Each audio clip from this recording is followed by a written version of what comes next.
Assalamualaikum warahmatullahi wabarakatuh. Perkenalkan, nama saya Riansyah Pramida dengan NIM 19921410117. Prodi Akuntansi S1, Fakultas Ekonomi Universitas Negeri Makassar, kelas B. Di sini saya akan menjelaskan tentang sejarah perkembangan standar audit di Indonesia.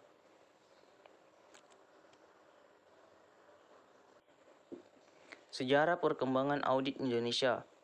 Pada masa penjajahan Belanda, jumlah perusahaan di Indonesia belum begitu banyak, sehingga audit dengan sendirinya hampir tidak dikenal. Perusahaan-perusahaan milik Belanda yang beroperasi di Indonesia pada waktu itu mengikuti model pembukuan seperti yang berlaku di negaranya. Situasi seperti itu berlangsung hingga Indonesia merdeka. Audit baru mulai dikenal di Indonesia pada tahun 1950-an, yaitu ketika semakin banyak perusahaan yang didirikan. Dan audit sistem Amerika mulai dikenal terutama melalui pendidikan di perguruan tinggi. Perkembangan standar audit. Pada tahun 1972, Ikatan Akuntan Indonesia berhasil menerbitkan norma pemeriksaan akuntan yang disahkan di dalam Kongres ketiga Ikatan Akuntan Indonesia. Pada tanggal 19 April 1986, norma pemeriksaan akuntan yang telah diteliti dan disempurnakan oleh tim pengesahan serta disahkan oleh pengurus Pusat Ikatan Akuntan Indonesia sebagai norma pemeriksaan yang berlaku efektif selambat-lambatnya untuk penugasan pemeriksaan atas laporan keuangan yang diterima setelah tanggal 31 Desember 1986. Tahun 1992, Ikatan Akuntan Indonesia menerbitkan norma pemeriksaan akuntan edisi revisi yang dimaksudkan suplemen nomor 1 sampai dengan nomor 12 dan interpretasi nomor 1 sampai dengan nomor 2. Indonesia merubah nama Komite Norma Pemeriksaan Akuntan menjadi Dewan Standar Profesional Akuntan Publik. Selama tahun 1999, Dewan melakukan perubahan atas Standar Profesional Akuntan Publik per 1 Agustus 1994 dan menerbitkannya dalam buku yang diberi judul Standar Profesional Akuntan Publik per 1 Januari 2001. Adapun Standar Profesional Akuntan Publik per 1 Januari 2001 terdiri dari 5 standar. Yang pertama, pernyataan standar auditing atau PSA yang dilengkapi dengan interpretasi pernyataan standar auditing atau IPSA. Yang kedua, pernyataan standar atestasi atau PSAT yang dilengkapi dengan interpretasi pernyataan standar atestasi atau IPSAT.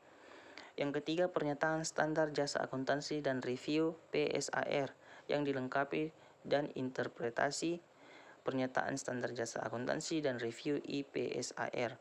Yang keempat, pernyataan standar jasa konsultasi atau PSJK yang dilengkapi dengan interpretasi pernyataan standar jasa konsultasi IPSJK. Yang kelima, pernyataan standar pengendalian mutu PSPM yang dilengkapi dengan interpretasi pernyataan standar pengendalian mutu atau IPSM. Standar audit adalah 10 standar yang ditetapkan dan disahkan oleh Institut Akuntan Publik Indonesia atau IAPI yang terdiri dari standar umum, standar pekerjaan lapangan, dan standar pelaporan beserta interpretasinya. Standar audit merupakan pedoman audit atas laporan keuangan historis. Standar audit terdiri atas 10 standar yang dirinci dalam bentuk pernyataan standar auditing atau PSA. Dengan demikian, PSA merupakan penjabaran lebih lanjut masing-masing standar yang tercantum di dalam standar audit. Pernyataan standar audit PSA merupakan penjabaran lebih lanjut dari masing-masing standar yang tercantum di dalam standar audit. PSA berisi ketentuan-ketentuan dan pedoman utama yang harus diikuti oleh akuntan publik dalam melaksanakan penugasan audit. Kepatuhan terhadap PSA yang diterbitkan oleh IAPI ini bersifat wajib bagi seluruh anggota IAPI, termasuk di dalam PSA interpretasi pernyataan standar audit atau IPSA, yang merupakan interpretasi resmi yang dikeluarkan oleh IAPI terhadap ketentuan-ketentuan yang diterbitkan oleh IAPI dalam PSA. Dengan demikian, IPSA memberikan jawaban atas pernyataan atau keraguan dalam penafsiran ketentuan-ketentuan yang dimuat dalam PSA, sehingga merupakan perluasan lebih lanjut berbagai ketentuan dalam PSA. Tafsiran resmi ini bersifat mengikat bagi seluruh anggota IAPI sehingga pelaksanaannya bersifat wajib. Standar umum terbagi menjadi 3. Yang pertama, keahlian dan pelatihan teknis yang memadai. Audit harus dilaksanakan oleh seseorang atau lebih yang memiliki keahlian dan pelatihan teknis yang cukup sebagai audit. Yang kedua, independensi dalam sikap mental. Dalam semua hal yang berhubungan dengan perikatan independensi dalam sikap mental harus dipertahankan oleh audit. Yang ketiga, kemahiran profesional yang cermat dan seksama. Dalam pelaksanaan audit dan penyusunan laporannya, audit wajib menggunakan kemahiran profesionalnya dengan cermat dan seksama.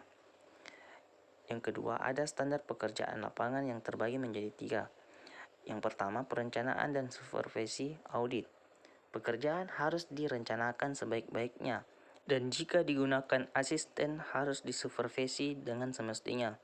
Yang kedua, pemahaman yang memadai atas struktur pengendalian intern.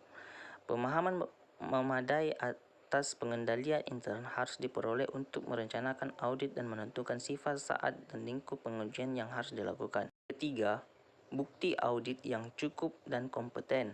Bukti audit kompeten yang harus diperoleh melalui inspeksi, pengamatan, permintaan keterangan, dan konfirmasi sebagai dasar memadai untuk menyatakan pendapat atas laporan keuangan yang diaudit. Selanjutnya kita masuk ke standar pelaporan yang terbagi menjadi 4 bagian.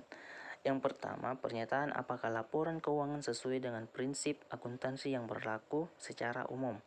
Laporan audit harus menyatakan apakah laporan keuangan telah disusun sesuai dengan prinsip akuntansi yang berlaku umum di Indonesia. Yang kedua, pernyataan mengenai ketidakkonsistenan penerapan prinsip akuntansi yang berlaku umum. Laporan audit harus menunjukkan atau menyatakan jika ada ketidakkonsistenan penerapan prinsip akuntansi dan penyusunan laporan keuangan periode berjalan dibandingkan dengan penerapan prinsip akuntansi tersebut dalam periode sebelumnya. Yang ketiga, pengungkapan informatif dan pelaporan keuangan.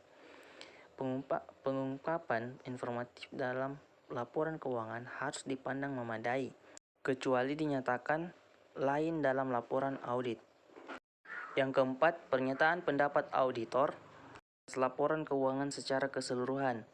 Laporan audit harus memuat sesuatu pernyataan pendapat mengenai laporan keuangan secara keseluruhan atau sesuatu asersi bahwa pernyataan demikian tidak dapat diberikan. Jika mendapat secara keseluruhan tidak dapat diberikan, maka alasannya harus dinyatakan. Dalam hal nama audit dikaitkan dengan laporan keuangan, maka laporan audit harus memuat petunjuk yang jelas mengenai sifat pekerjaan audit yang dilaksanakan dan tingkat tanggung jawab yang dipikul oleh audit. Mungkin itu saja penjelasan dari saya. Kurang lebihnya mohon dimaafkan. Wabillahi taufiq wal hidayah. Wassalamualaikum warahmatullahi wabarakatuh.